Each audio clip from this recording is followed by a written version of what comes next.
Good day and welcome back to the Student StarCraft AI tournament. Today we have got a TVT. Let not the fact that it's the TSCMU random version playing fool you, because this is all about the run-up to this year's finals, which will be held, starting in the Christmas holidays, so that's that for you.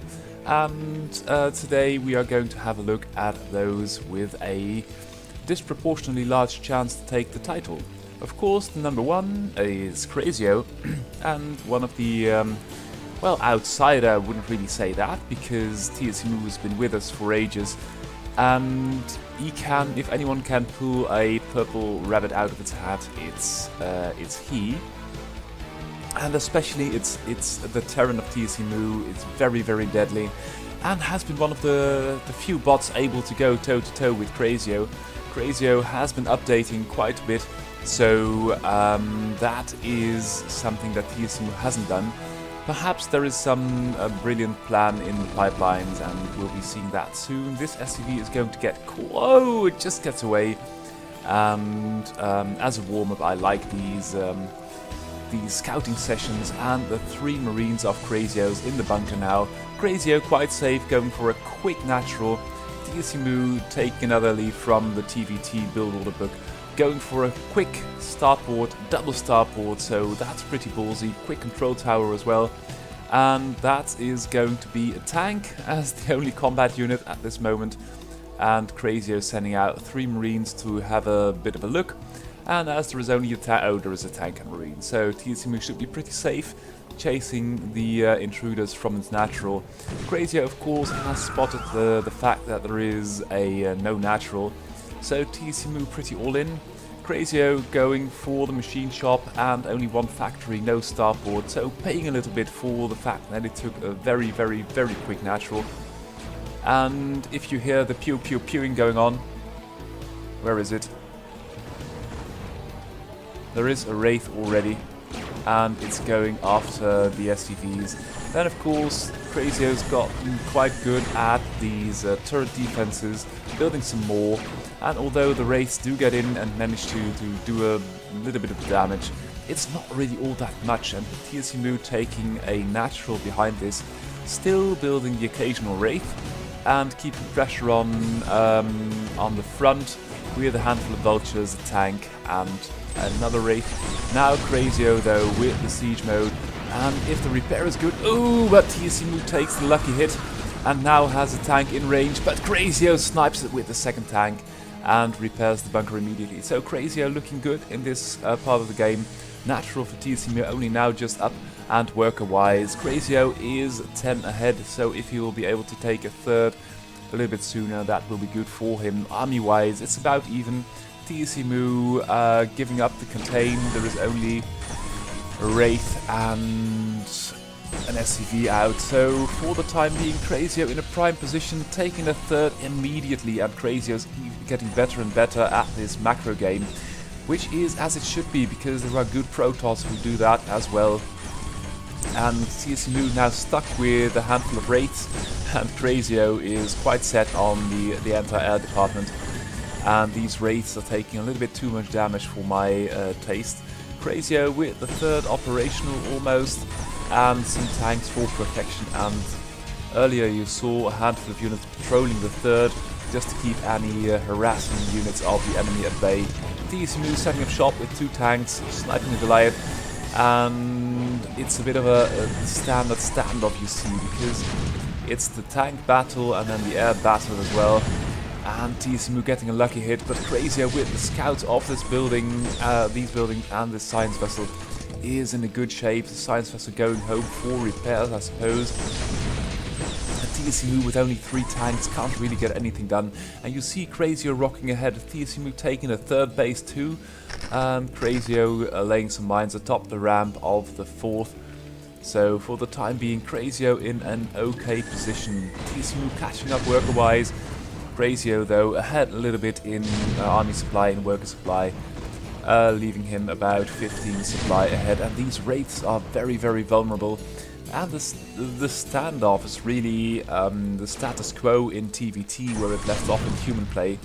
And we've seen the same thing happen in AI play as well, where you get these tank lines on opposite ends of a map, and or a choke or a defense point, and then some kind of air cover for these tanks.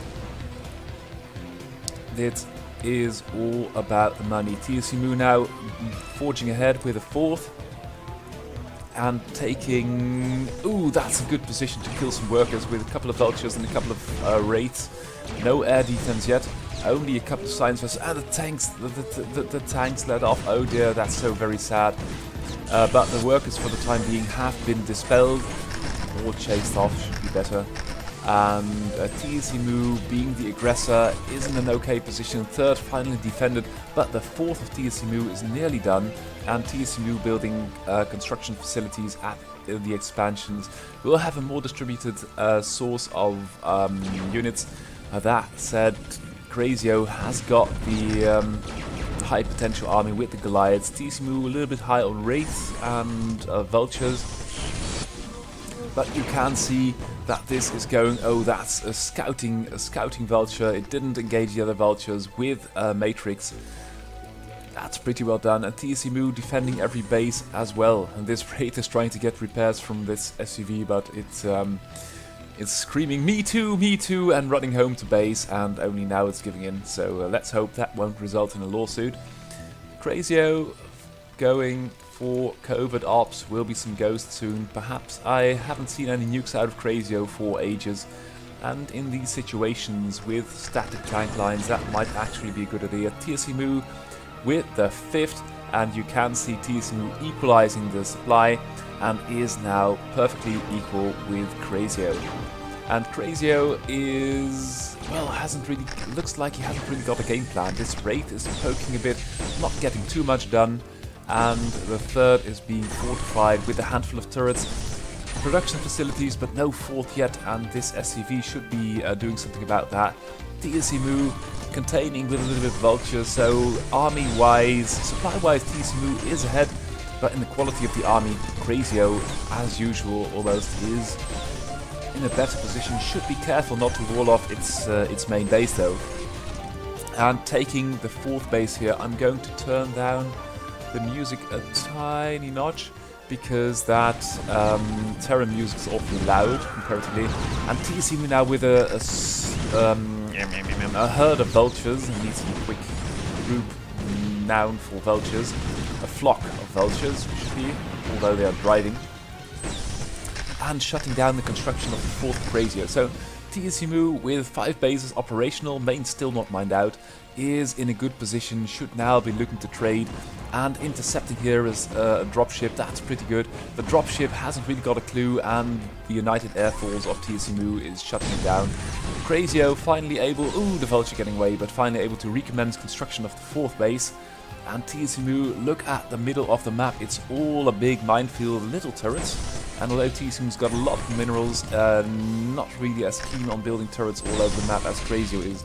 But you can see by the spider mines on the minimap that these players are aggressively staking their claim to this map. And, well, TSCMU has got a lot of vultures. You will need to trade a lot of them, because let's have a peek.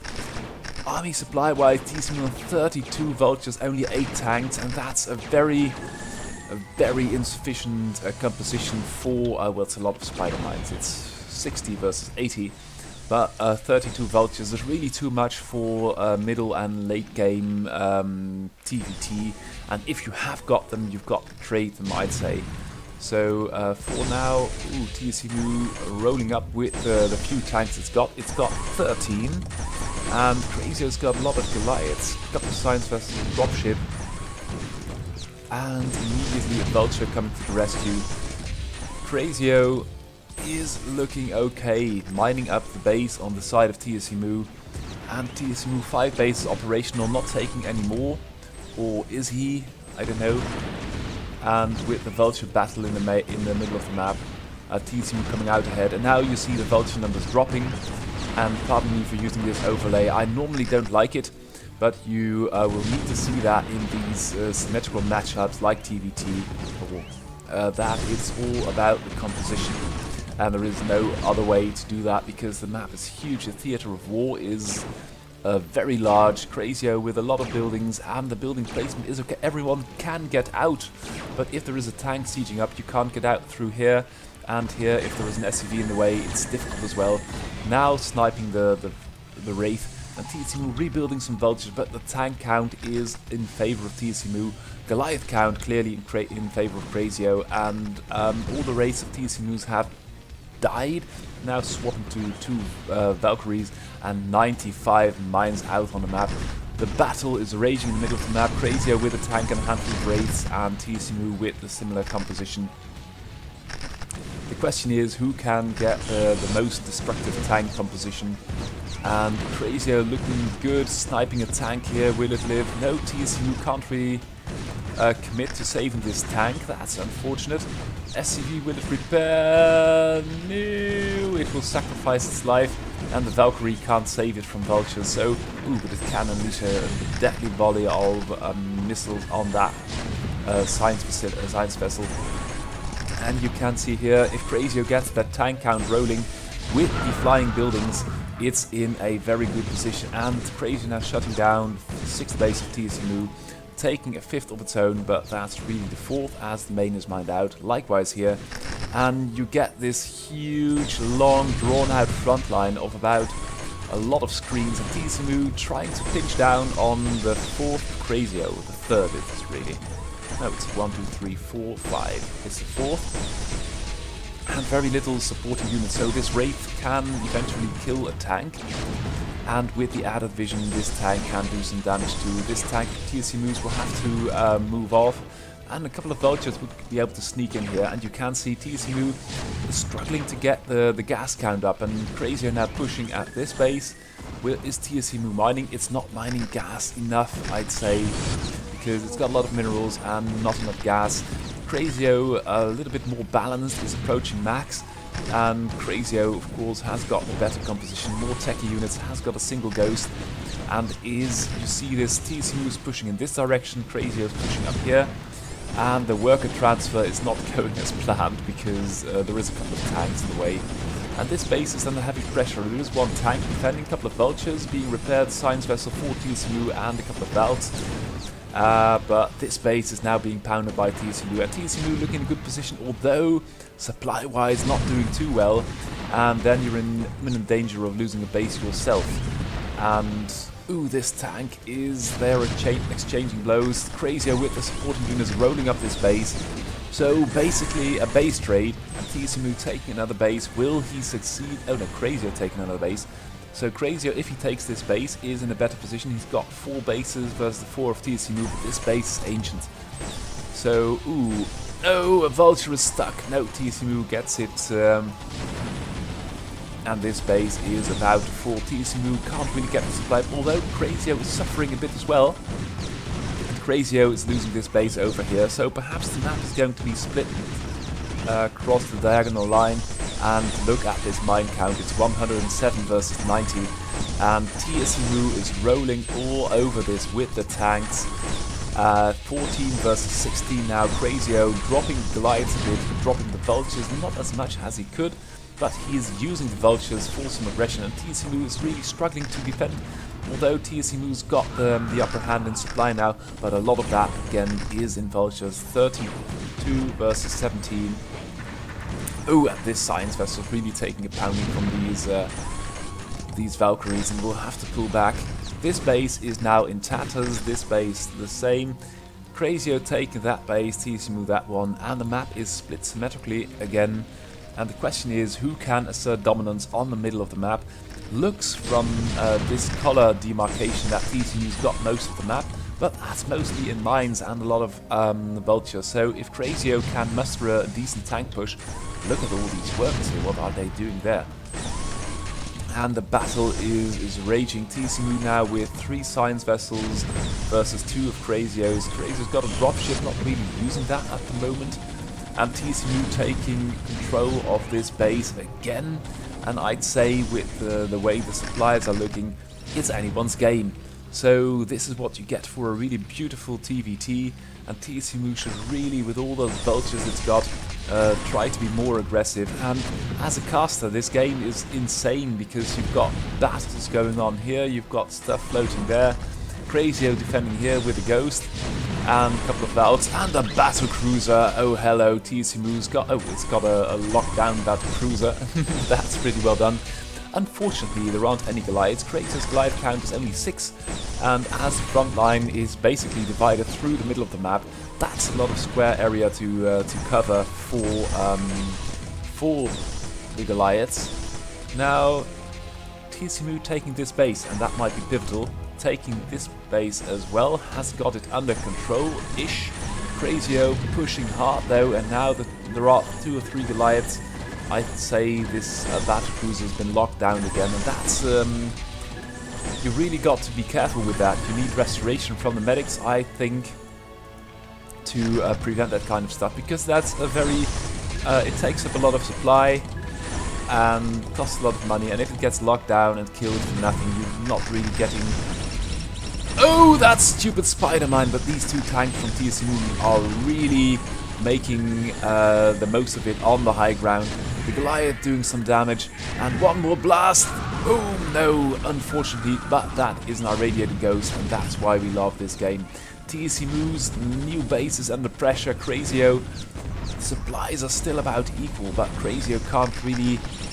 he'll need to have this base, otherwise it's going to be a war of attrition, and this tank is being torn to pieces, so this base will fall into the range of Crazio again. The dropship doesn't look like it's got much payload, so very unfortunate.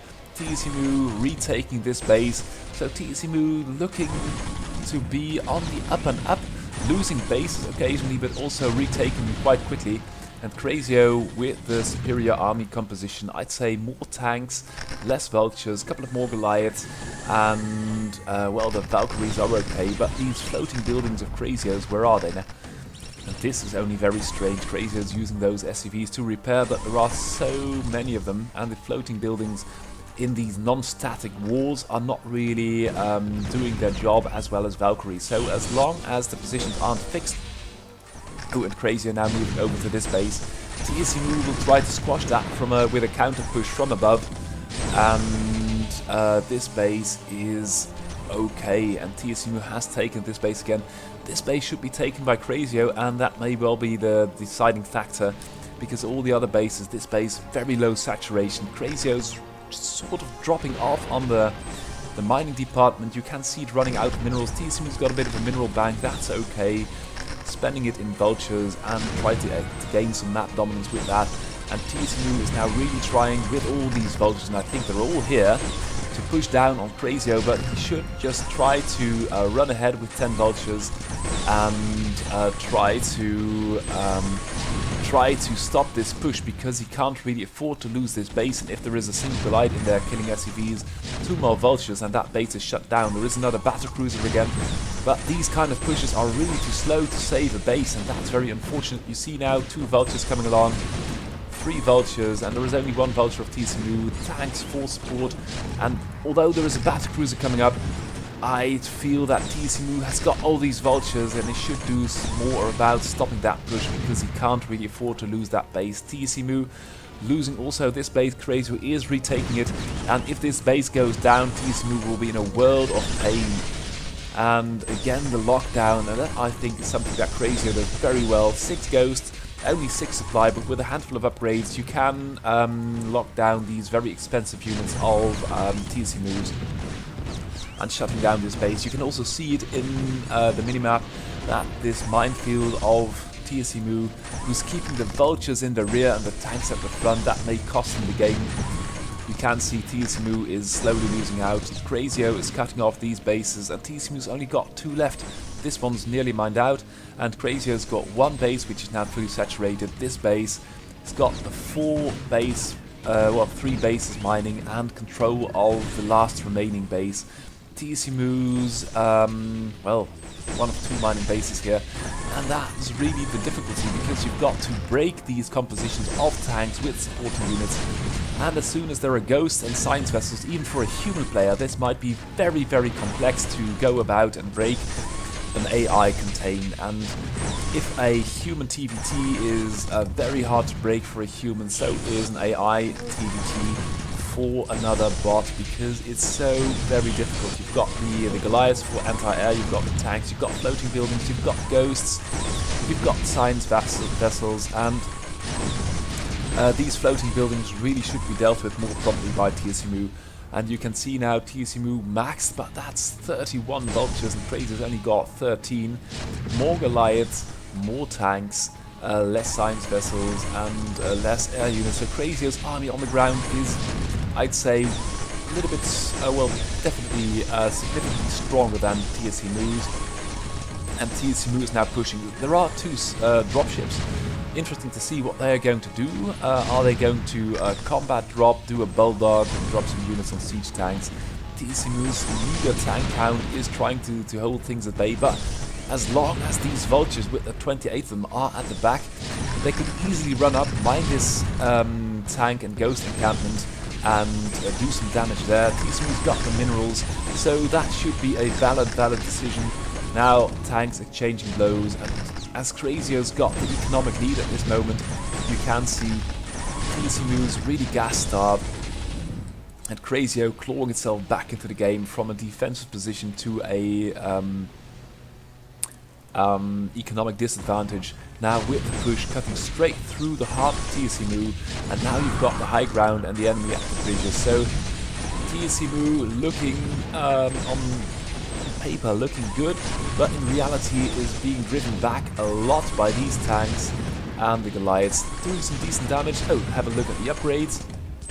Oh, well, that's I think there are too many. Oh, well, here are the pictures.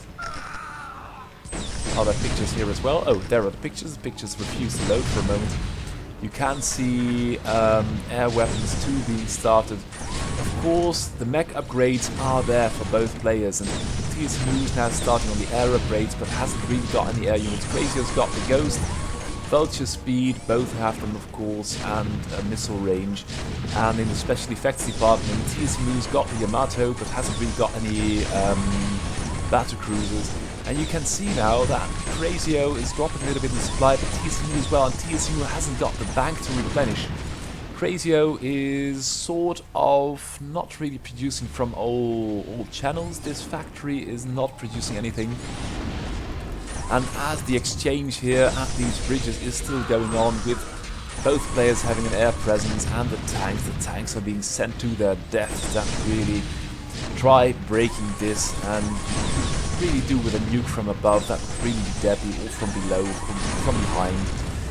But with the science vessel, that would really be hard. And now Crazio with 17 versus 10 tanks, and this base still untaken. TSMU mining out on one of its 2 mining bases. Only's got this one, and it's getting low. Crazio has got this base, it's still full. TSMU's pressuring here with a handful of vultures. Crazio rushing to defend, but I think that... oh no, there is a tank. So Crazio in a prime position with 3 mining bases. Well, 2 have still got a lot of use in them. And you can TSMU now falling in supply. Crazio is 185, 89, 155. TSMU's got 4 battle cruisers somewhere. 2 are here, but with the ghosts Crazio's got, and it's got quite a number. You could do with 1 medic for them, because they are quite expensive, and if you can heal them, also for the SCPs, might be nice to have. And Crazio is pushing, and you can see Crazio's supply steadily climbing. TSMU's supply dropping now over mining gas, because all these mined out geysers are still mining, but not really getting anything in on the mineral department, and this base is mining out. So Crazio, although he isn't making any progress at these bridges, he is forcing TSMU to defend. And even though TSMU's got the battle cruisers and the Valkyries and the tanks, Crazio in the long run is going to win. There's now 40 supply ahead, and most of that is an army supply. TSMU now low on vultures. I think that's good that they've all been killed. Crazio's base is secure, and TSMU is now out.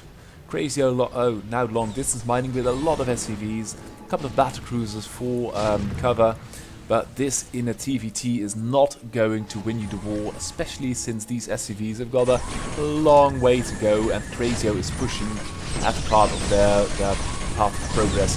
TCMU now dipping below 100 supply. Crazio with 2 mining bases can sustain this war of attrition much longer and should be taking this base. But the bridges, TCMU is holding, but it's costing. It's costing him, and although he's doing a marvelous job with the battle cruisers and the science vessels, Crazio is going to be in here and now has cut off the supply route of TCMU. So TCMU is really stuck on this money, and Crazio with a 4 Goliath drop in the main, taking down the comsat will deprive TCMU of a little bit of vision.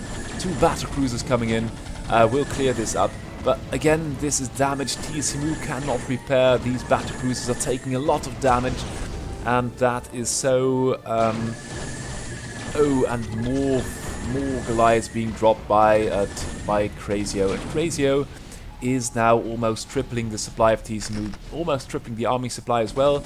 This base, SCVs are mining, but there is a vulture in there, 2 vultures are in there, and although TCMU is holding these bridges, it's only with 4, now 3 tanks, and Crazio is hungry, is going to take the game, and this is, I say, one of the reasons why Brute War AI is so magnificent. You can see these AIs emulating the human strategies, throwing a couple of thousand APM at it. It's not the ridiculous numbers of 40,000 we saw earlier, but TCMU is now out, and that is the game. So I call GG. And let's hop into the next game, which is Forcebot versus Brian Weber, and I got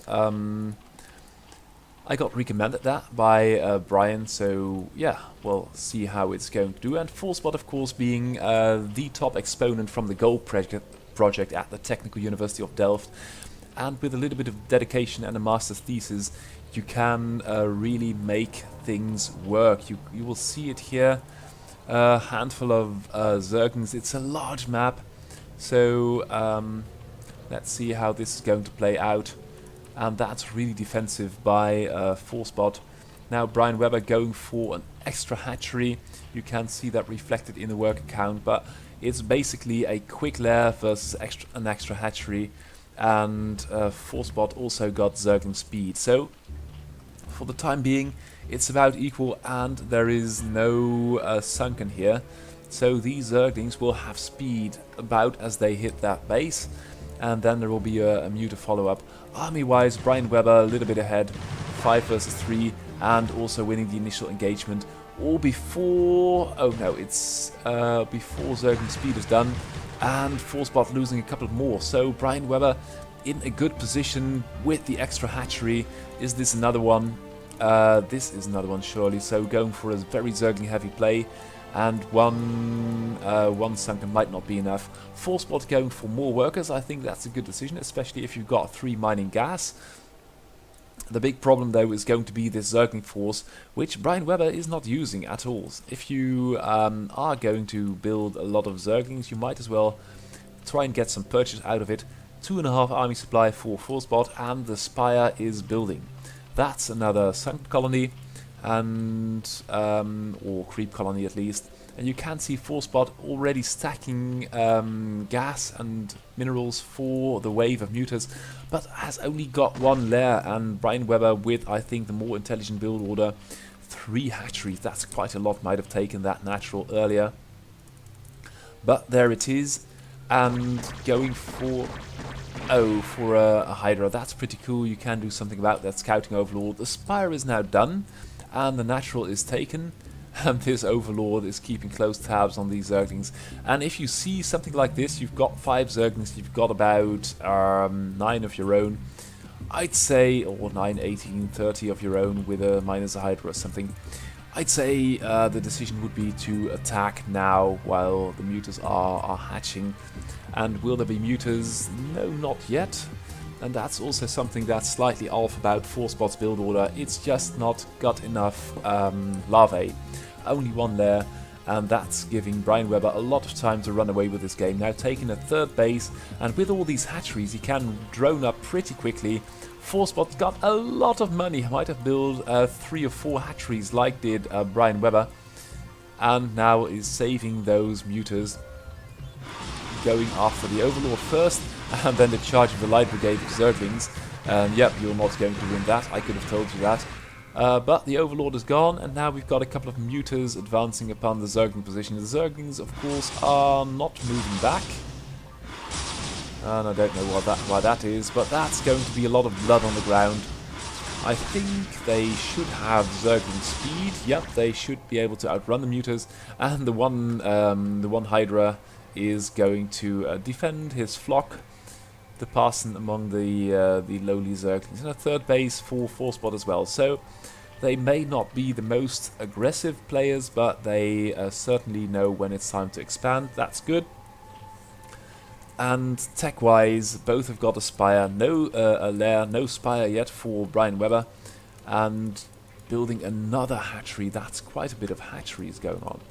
That might be another one, or a queen's. No, it's a queen's nest probably, or something, a tech building. Too close to the minerals.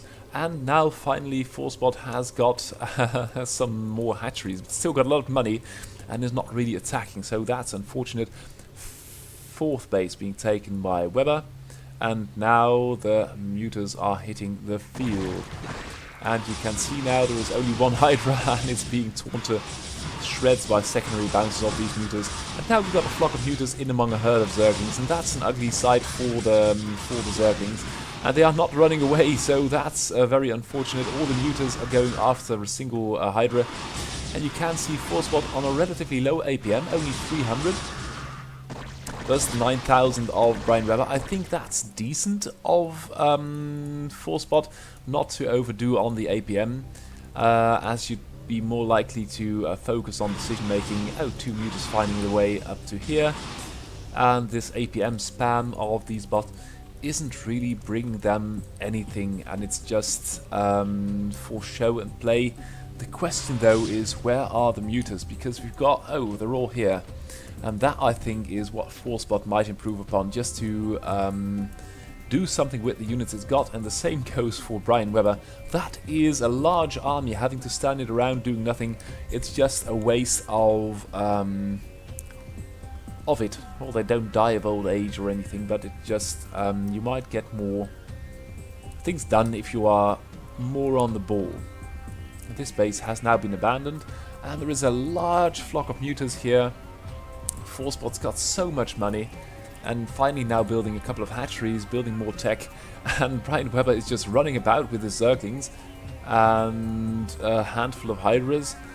And I'd really, for the life of me, I don't know what's going on, because you can see lots of drones standing around, lots of tech buildings. That's good. There is a hive, but you've got these armies. You've got 60 army supply messing about in the middle of the map, not doing anything. The muters taking care of a single Overlord, and that's that. Now some muters for Brian Webber as well. And the battle looks about to be joined. And the Hydras are doing quite well against the muters, but there are two split up. Now here comes the inglorious Zergling army of Brian Webber, tearing down a hatchery, and look at them go. That is adrenal glands for you. And the muters taking a couple of hits at them, but this swarm is going to hit this base so hard, no matter how many muters there are, these Zerglings are going to run it down.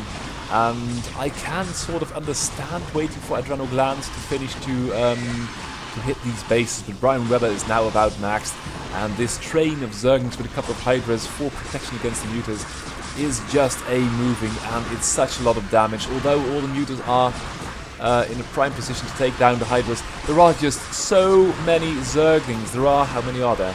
We've got 123, 24 Zerglings, and it's just a wave coming in all over the map, hitting multiple bases at once. And no matter how many muters you've got, if there are so many Zerglings running about your main, it's going to take damage, and lots of it. So Brian Webber taking its time and then exploding in a barrage of workers and Zerglings, killing the enemy, and that is the GG. Well done, and thank you for recommending me this game, because it's absolutely beautiful.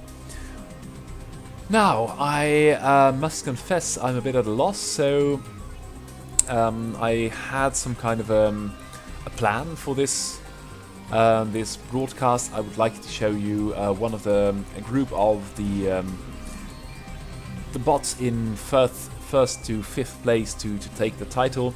But I thought, well, let's start with an outsider now, because Thomas Weider with a good bracket, it's still a hard bot to beat, and only the Terrans can do it reliably.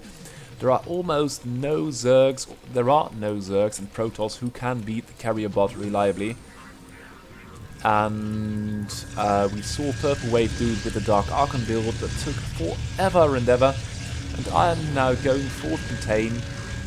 There is the Contain, but without Siege mode it's not really going to work, and Iron is, as usual, pretty late on the Siege mode. There is no Siege... oh, there is Siege mode now.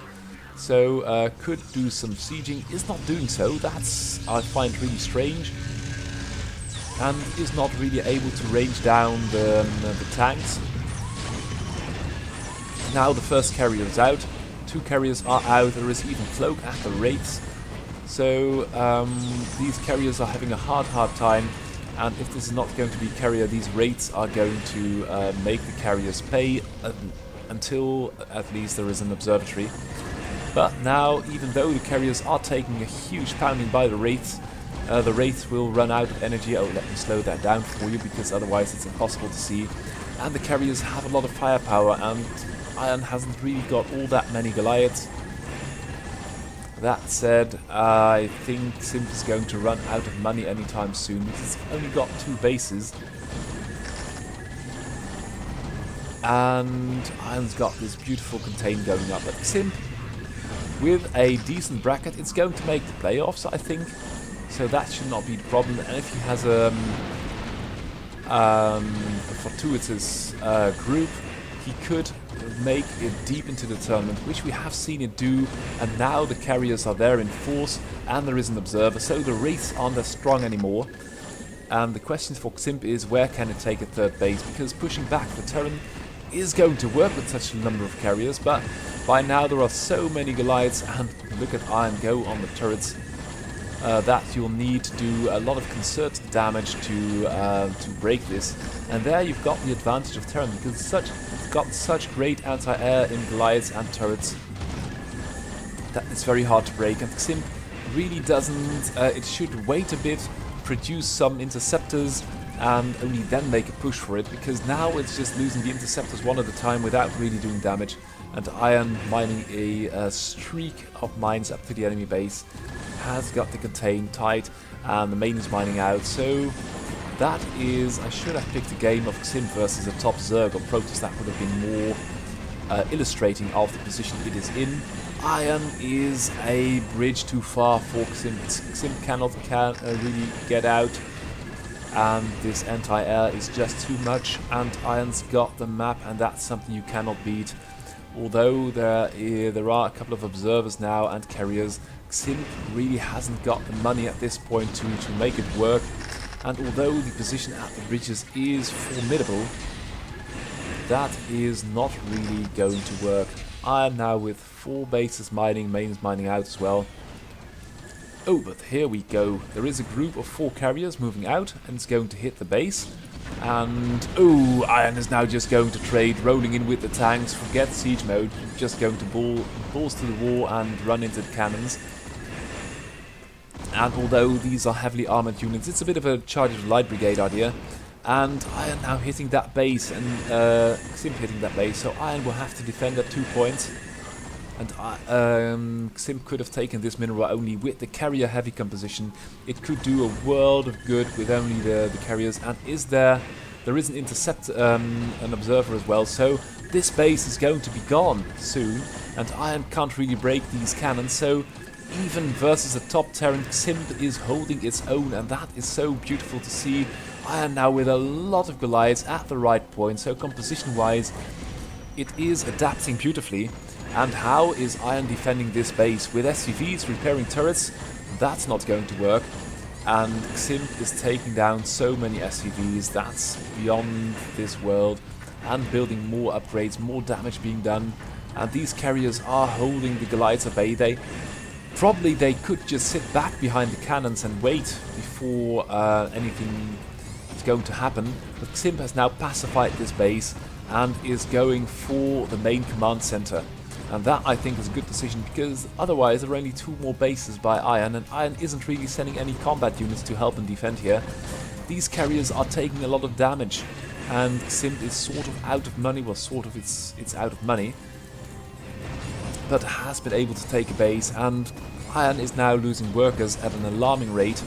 So these 4 carriers are doing such a lot of damage, and for an AI it is very hard to see that you've got to do something about that. And now the carriers are resuming the course and will now hit this base over here, going for the science facility. And because Iron is nearly maxed, there is not going to be a large wave of Goliaths here.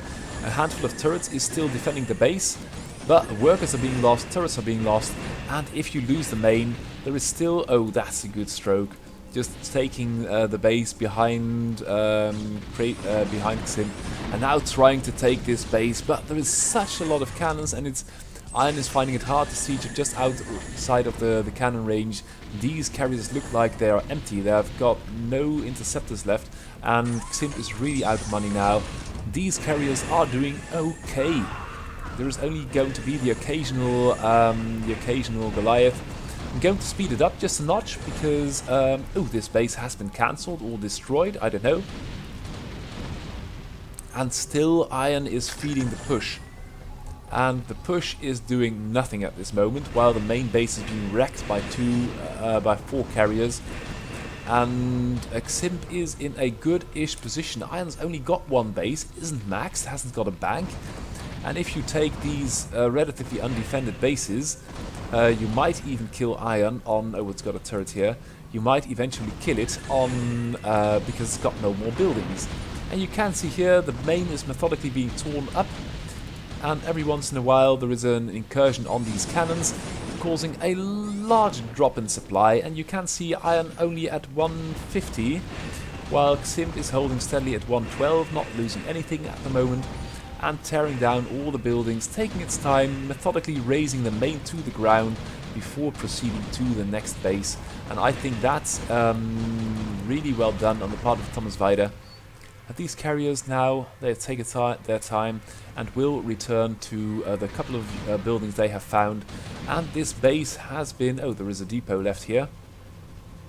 Will they find the depot? Yeah, they'll find the depot. So this main has been raised clean to the ground. And that's really something. And Iron has made a dent in the cannons, but also lost a lot of supply. Army supply is only 50. And Ximp... oh, and there we go again. Lots of buildings lost. And how did these SCVs ever get here? I wonder. I would have liked to see that. And Ximp could do so much with long distance mining from this base, or take a Nexus eventually.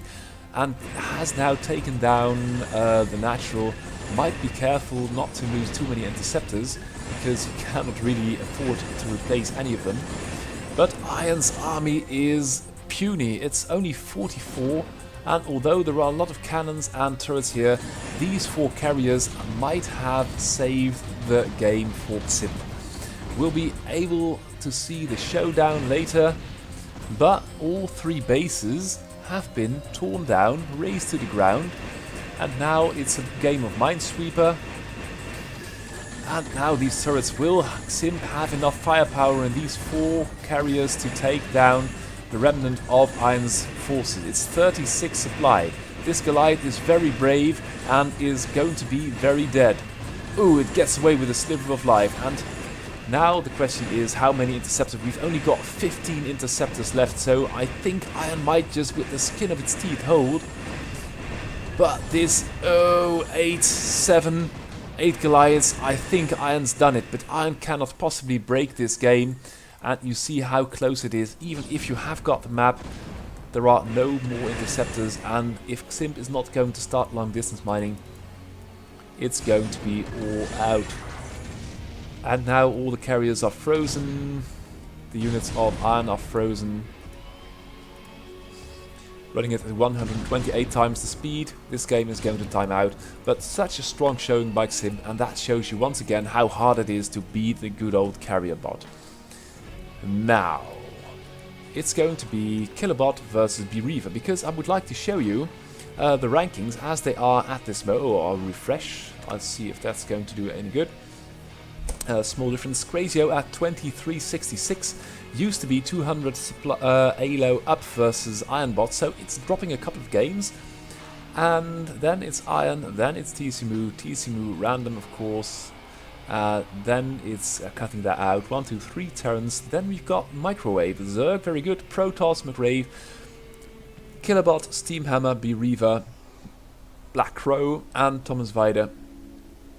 And then the rest. But you can see it's a Terran's game. Iron, TCMU, and Crazio are dominating. And then this should also be TCMU. And then there is quite a gap between those Terrans and the rest then is dropping to the next level. So yeah, that's going to be the challenge for the Zerg and the Protoss to do something about those Terrans, because those Terrans have been in control since forever. First off, it was the Berkeley Overmind, then it was Protoss time with Skynet, with Ximp, and pardon me for skipping the initial skirmishes of the game. And then you had the era of Icebot, who won by quite a significant margin. And then Crazio took over, then TSMU came, and Crazio fought itself back into the game, then Iron came and changed the scene again, and now Iron Crazio are holding strong. But it's really, the challenge is with the Protoss, with the Zerg. I feel at this moment they are so close, but these siege tanks with the Goliaths are just so very, very powerful. And Bereaver, handful of Zealots, but these Hydras will eat Zealots for breakfast. They've got the high ground, but they really need a couple of Goons or a Reaver or some kind of range units to contest these Hydras. Micro Killerbot going for a Spire. Oh, and there is a Reaver there. And you can see every time it's being picked up again, the damage counter is resetting to 0, and only, now entering the realm of that Sunken. It's a bit messy defending versus that kind of Reaverage, but that Reaver is so strong, and that's really one of the strengths of the Protoss race, that Reaver. And the Zerg, what's the Zerg's strength? Well, it's Dark Swarm, and the Zergling really, and this Reaver is really beating down everything Zerg's throwing at it. Killerbot really slow on the macro, I'd say. You'd say if you've got the enemy contained, take a couple of more bases. And again, the shuttle is going, only taking one Reaver this time, and Zerg is not really learning from it.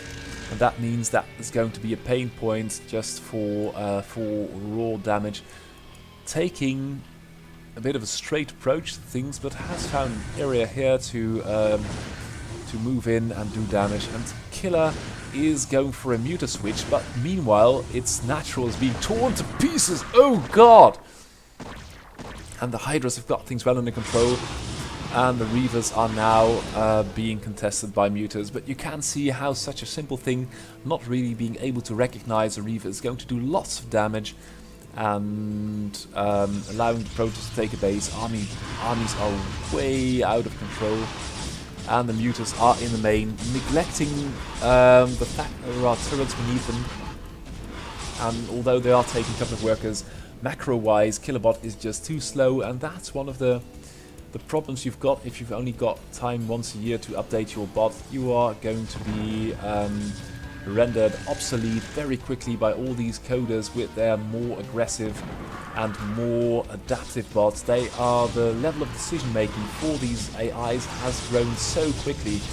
Icebot only does one build one, does it beautifully, but these bots can all recognize when there is an air threat, where it is, what kind of units you need, how to harass, how to do things simultaneously.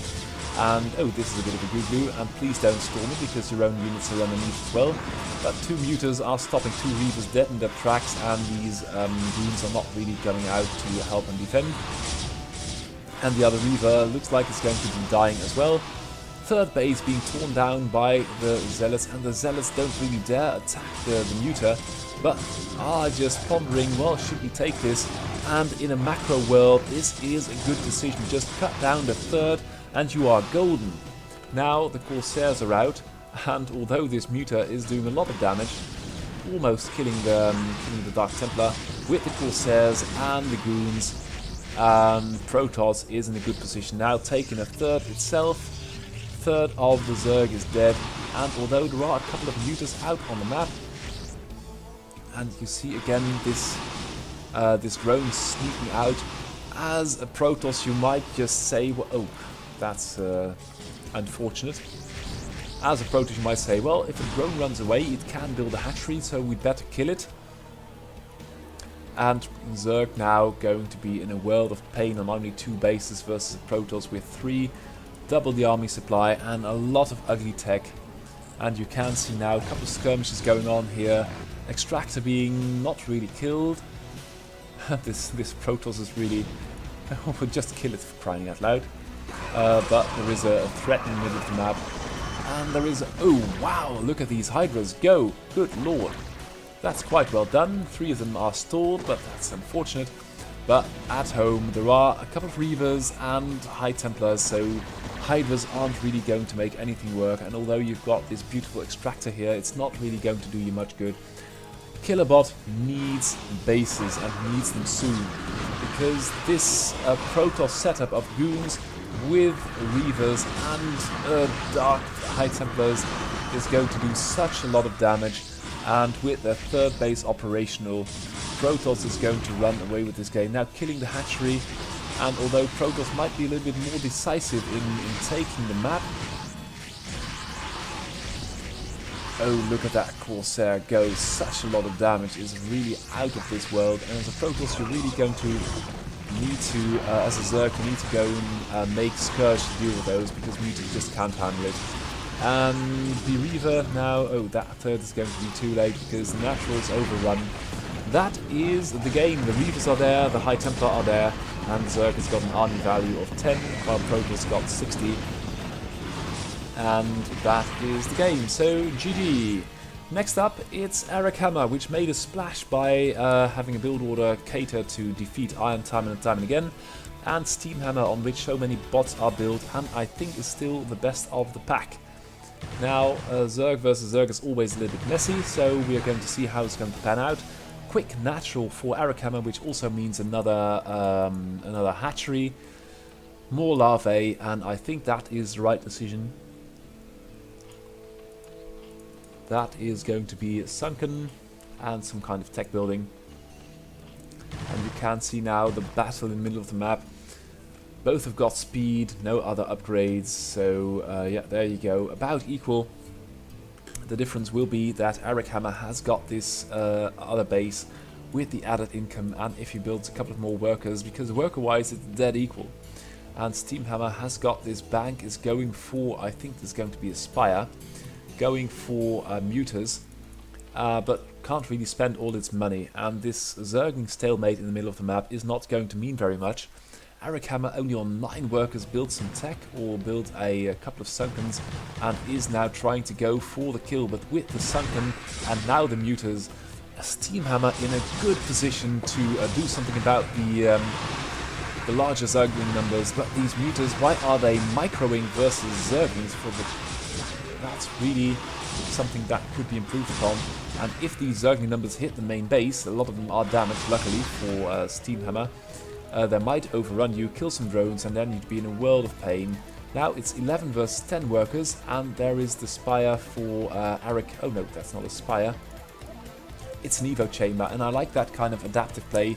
Just going for, I think those are going to be spores. Are they going to be in time? Because 3 mutas are going for... No, they are leaving the Overlord well alone. Going for the drones, and then you'll see it's 10 versus 8. And this, is that going to be...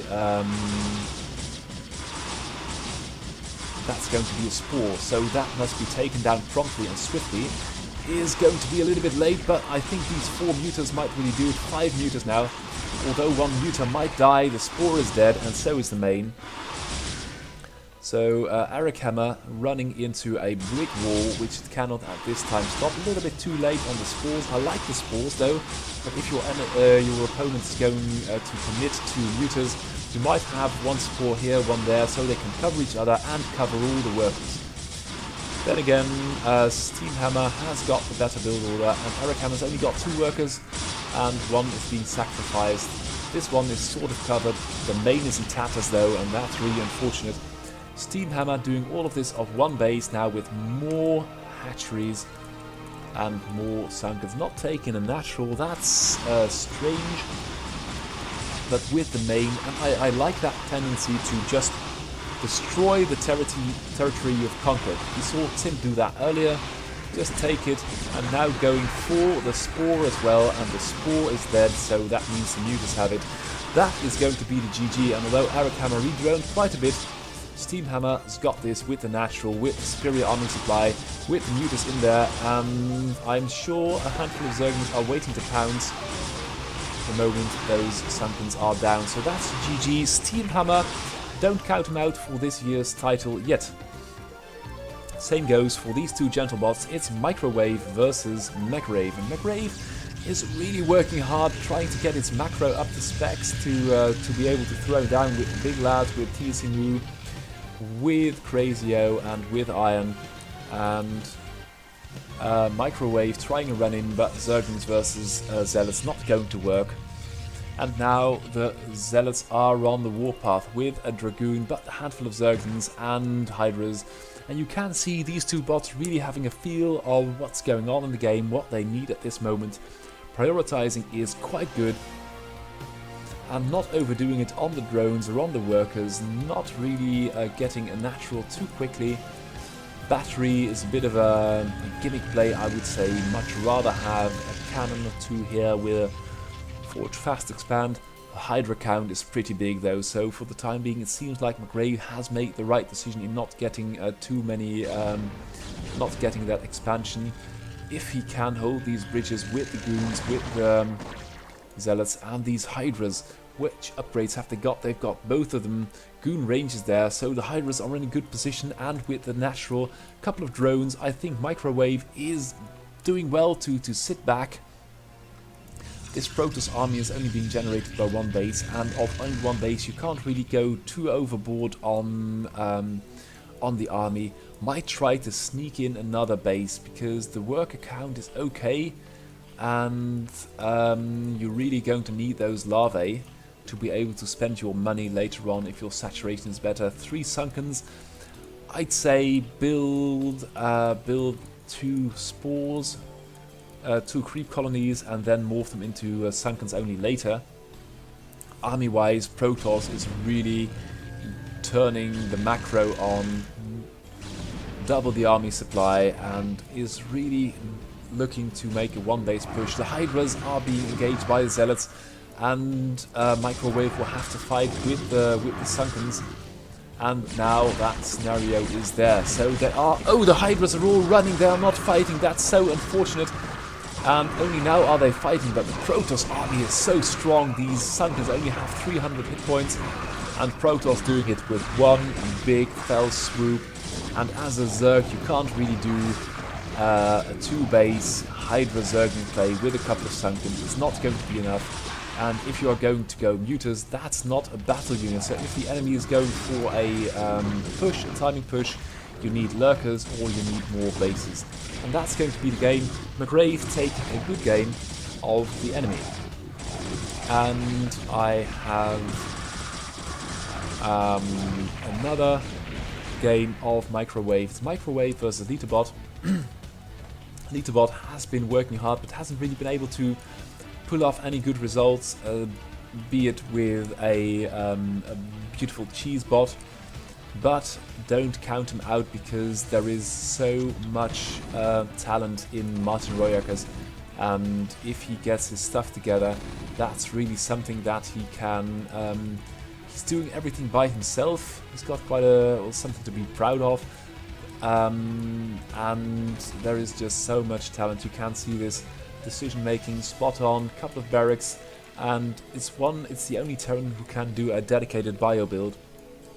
Microwave again with a higher drone count this time, but again with very few hatcheries and no 3rd in sight, and that's really something you should need as a Zerg. You need more bases, and that's not a good place to morph a lurker, I can tell you. In the face of the enemy, and Litterbot has got a turret up already, and Microwave looks to pounce with a couple of lurkers, and you can see, even though you've got a scan and even though you've got a turret, 2 lurkers for a biobot are a pain, are really a pain, because they're doing 20 damage each, and if you've got Stimp Marines they will tear down this so quickly. And now with 3 lurkers, I don't know where it's going, but we'll see. With 3 lurkers it's going to be a world of hurt, and Microwave just can't really trying to burrow them in range, and you can see these Marines are dying so quickly. You really need to have them sit back.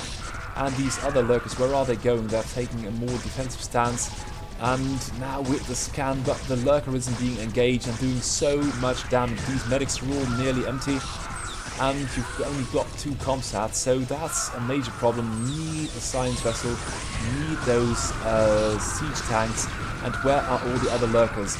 This one lurker is making Litterbot bleed so much. The other lurkers are now wading into range of those turrets, that turret, and Microwave is breaking the base, taking a hidden expansion at the other end of the map, and you can see that gimmick units, cloaked units like tanks, like Reavers are still so very strong. Now in range of the turret, if this Marine dies, the turret can be engaged, and now Litterbot's got the tanks and has got the science vessel, so might bring this back. Microwave's got a lot of units, but with 2-3 tanks on the high ground and a science vessel, you might be able to hold your natural. You've got to know what you are doing though, and such a mess of Hydra's lurkers is so hard to counter. These tanks on the high ground now are in prime position, but there are the lurkers, and this base is basically shut down, so it will be 3 versus 1 base, and as a Terran that's something you really cannot hold. Litterbot, move those Marines out of the way, get those tanks up here, get the science vessels over this, clear this bunch of lurkers. If you do not, you will lose this base for good, and then you cannot get it back. And you can see now 3 lurkers ranging the command center. It will probably die. These tanks are not out there enough. The natural dies, the third is up for Microwave, and even though Microwave is very slow on the macro, and not really pushy enough to get stuff done, imagine what it would be like if you did a Zergling drop over here, or in the rear, or a lurker drop. 2 lurkers tear down this 1 turret, and you are golden. Before any combat unit is here, handful of Zerglings, 1, 2, 3 lurkers, this base is gone, and Litterbot has got control of its natural, sort of, with the science vessel, which is strangely out of reach of everything. 2 science vessels even. The tanks have got so much control of things, and this 1 lurker is doing so very beautifully. And that is something, as an AI, that's hard to stop. With the irradiate on the neuters, that's well done, doesn't really matter. The problem is your natural looking like this. And Microwave with 46 workers. By this time it could have taken 10 bases and overrun Litterbot with workers. Litterbot now moving out, but the science vessels, where the bloody hell are they? They are way out, doing something with Mutas here, and the tanks are not able to clear the lurkers. That's something Litterbot should be more on point. And oh, the number of Marines and medics which are dying. Oh, and that's a good. And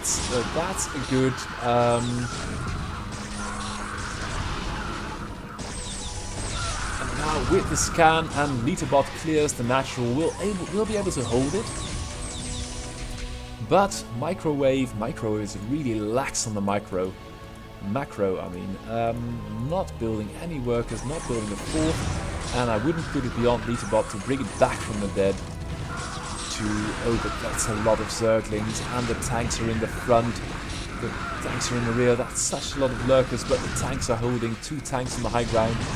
The 1 Muta isn't able to make it work.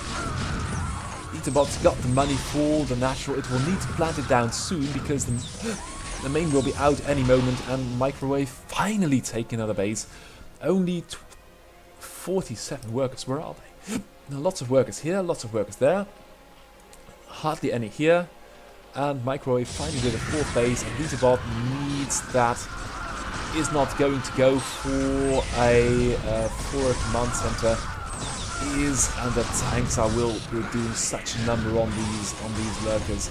Microwaves only got 42 army supply, lots of that in Zerglings, and losing lurkers at an alarming rate. So once Lita gets its death train rolling, oh, this is a bit of a glue because those Zerglings are going to run everything, overrun. Oh god, the tanks are going to die. Litterbot's army is nearly non-existent, hasn't got a natural, the main is mined out.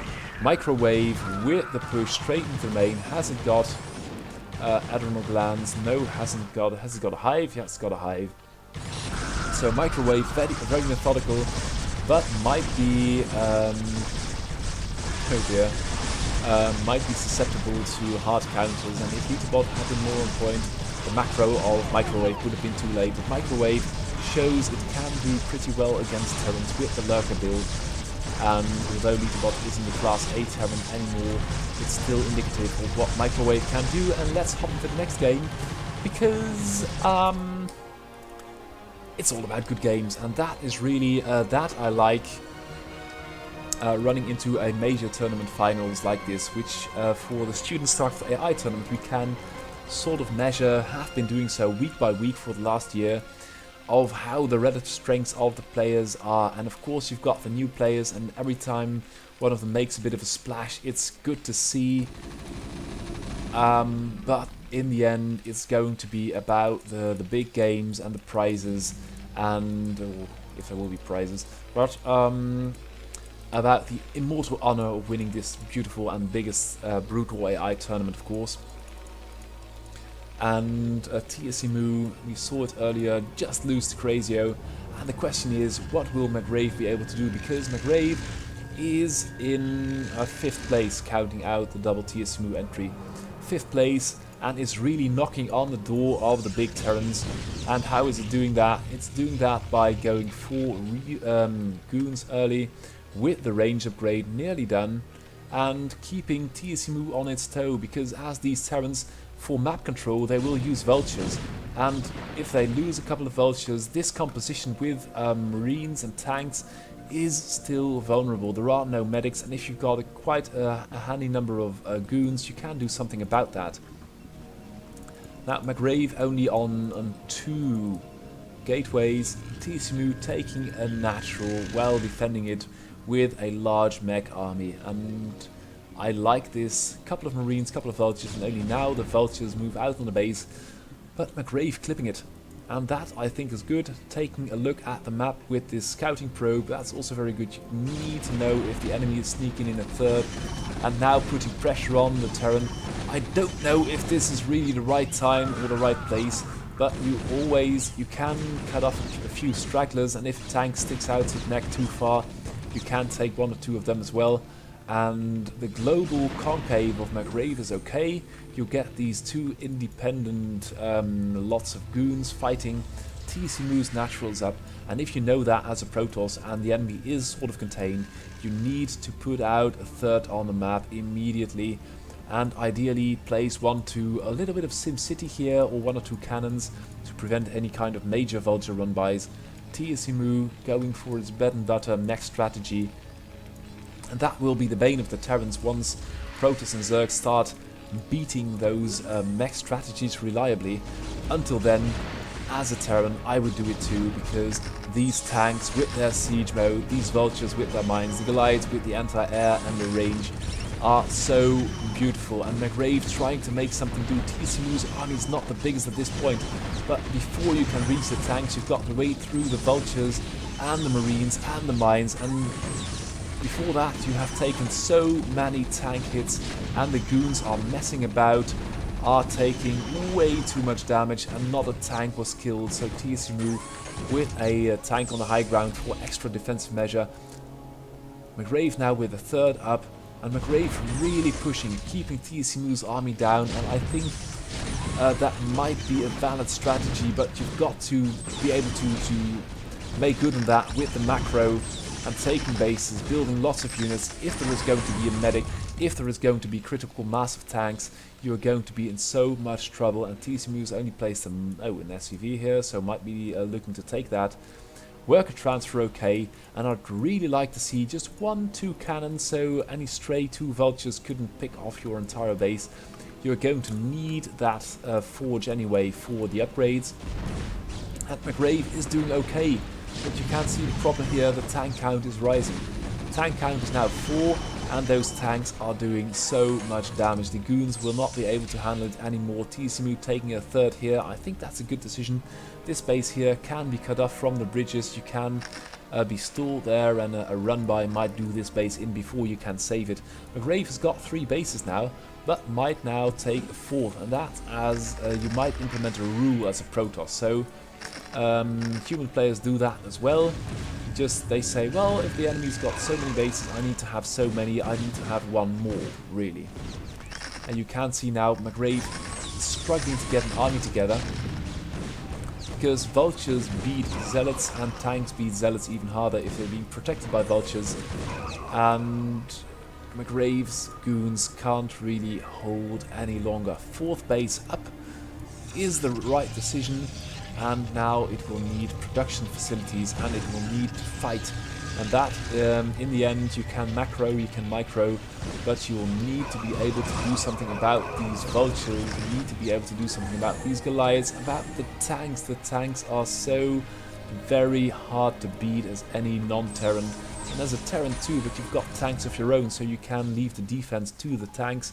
And that is good. 1-2 cannons, cannons everywhere. And oh, that's a bit of a miss. High Templars as well. The problem is that TSMU has got 3 bases, has got the superior composition. These goons can't get anything done anymore. They need to be kept together, and if they're kept together, they're vulnerable to tanks. And McRave has only got 1 chance, and that is to macro its hard out, to trade like a boss and try to get something done. You can see all the units are being absorbed in fields of vultures and mines, and behind that is the iron fist of the siege tank. This base is being hit, that's very good.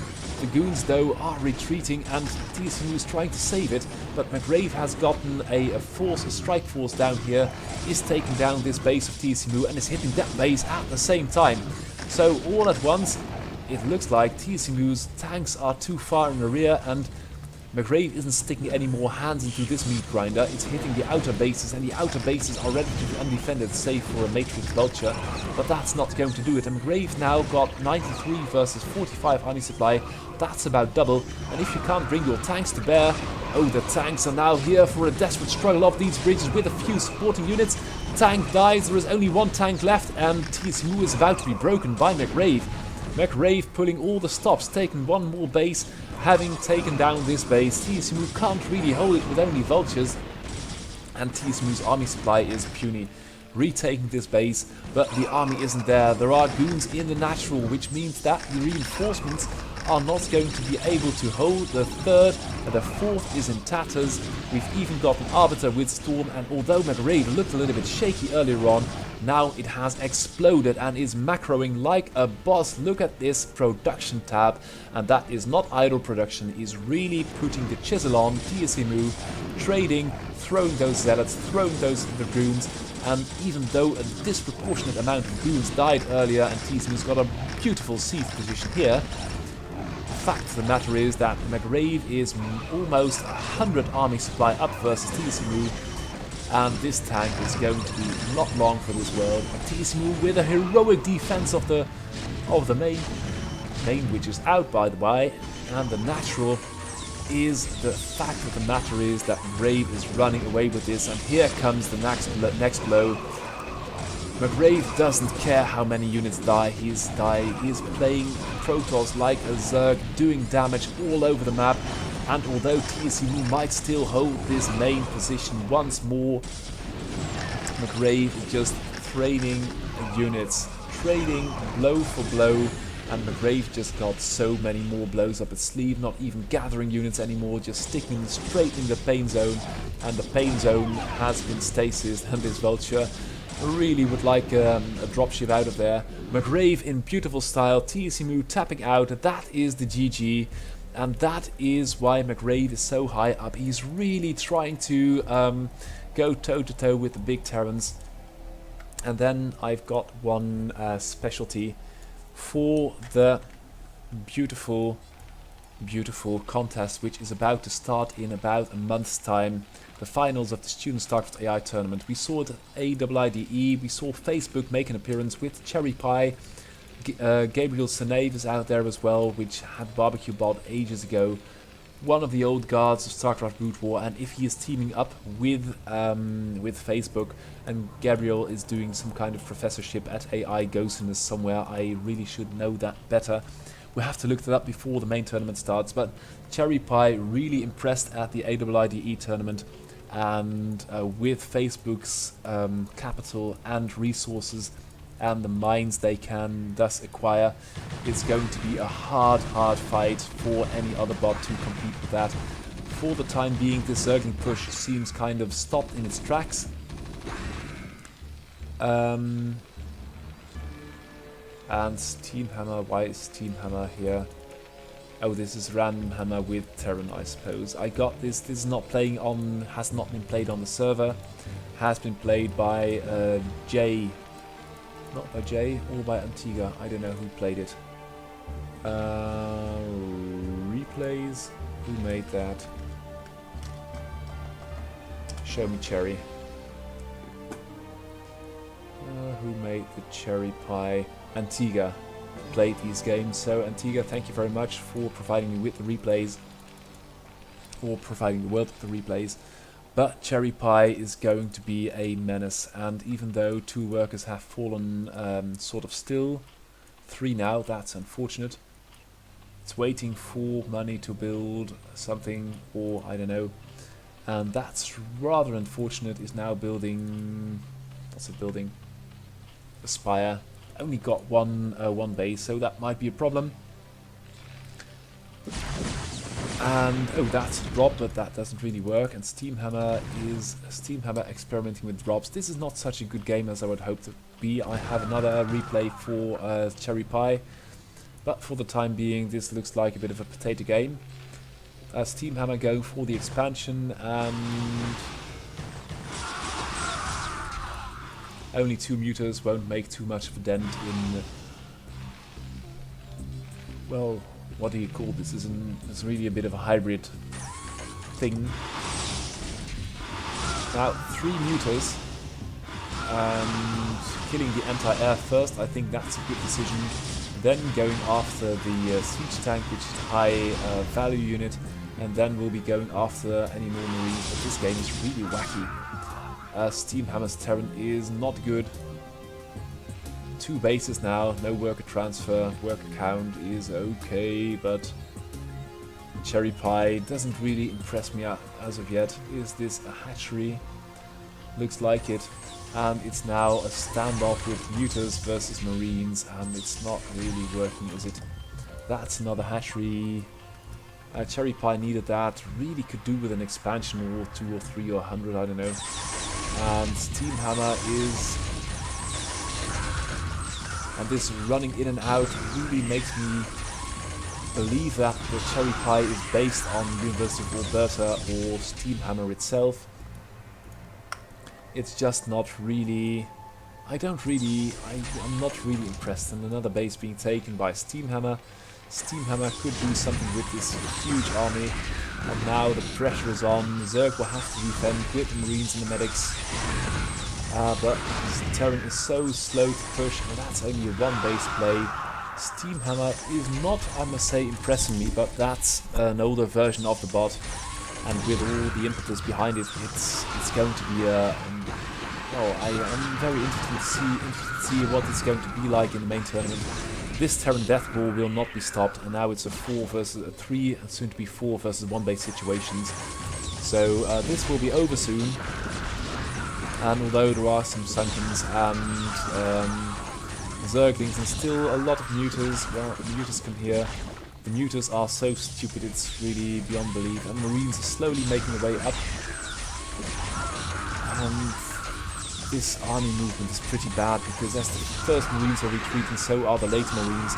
But now they're just going for it and taking down the first Sunken, which will mean more area for the Marines to maneuver.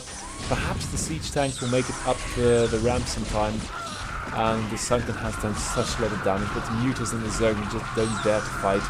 And if you don't fight, you're going to be killed. So let's hop to the next game, which is Iron versus Cherry Pie.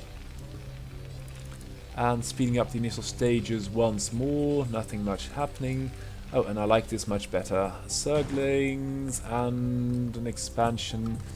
And this is something that Cherry Pie should really do better. Now Zergling speed is finished, this SCV of course will die. And Iron has got the bunker up. Lots and lots of SCVs. That's half of the SCVs trying to repair that bunker. That's way too much. And Cherry Pie going for a...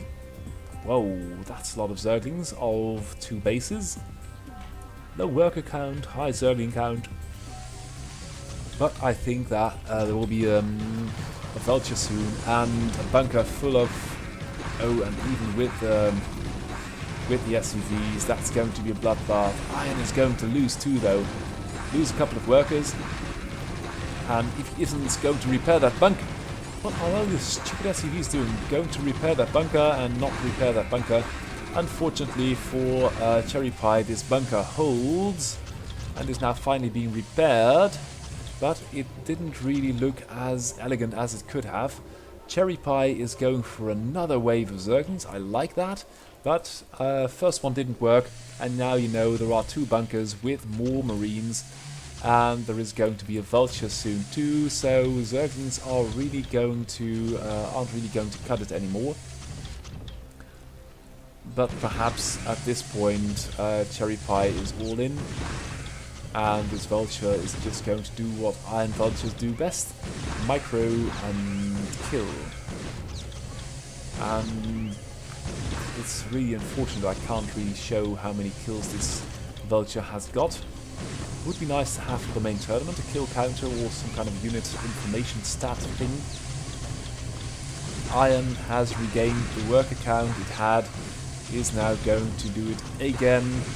There is only 1 Vulture, there are 2 now, and 2 Vultures. I don't care how many links you've got, if they have got speed or not, it's going to be a bloodbath. And Iron's going for Vulture speed as well, so these Vultures of 2 factories will be even deadlier.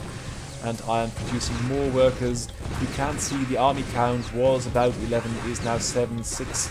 It's going to be a grand countdown, and Cherry Pie is just sticking to it. So if there is a decent learning algorithm behind that, it might learn more.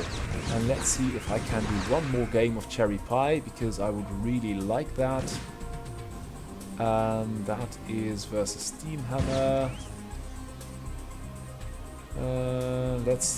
No, I'm just going. I don't know which replay is best. So, and this broadcast has gone on for long enough. So, for the time being, Cherry Pie, nice initial pressure build with only 9 workers, has withdrawn all on the high ground. That's good, but doing everything on Zerglings versus Iron is just not going to work. Iron with the natural, some defense as well, and 2 factories. Third.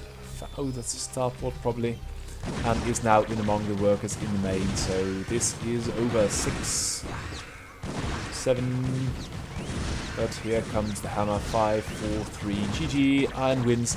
This was this week's broadcast, having a look at the major contenders for this year's title. If you want to support us, subscribe to us on YouTube, on Facebook, spread the word. Code these monsters, visit our website, and come and hang out in the stream. This was this week's broadcast. It's due to StarCraft AI tournament. I wish you a good week and see you again next time. Goodbye.